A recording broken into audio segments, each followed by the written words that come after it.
প্রাথমিক বিদ্যালয়ের ৩০,০০০ প্রধান শিক্ষক দ্বিতীয় শ্রেণীর গেজেটেড কর্মকর্তার মর্যাদা পাবেন বলে রায় দিয়েছে আপিল বিভাগ। সেই সাথে এখন থেকে বেতনও পাবেন ১০ম গ্রেডে।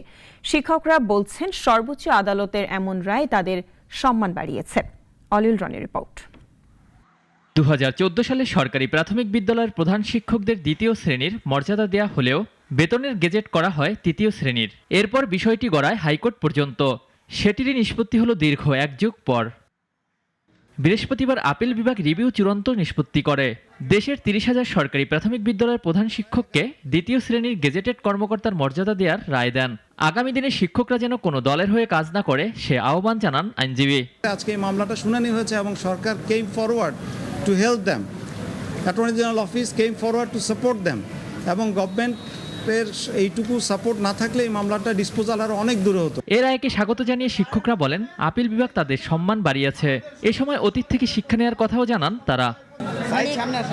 শিক্ষার বিনিময়ে মর্যাদার লড়াই আমরা এতকাল লড়াই করেছি।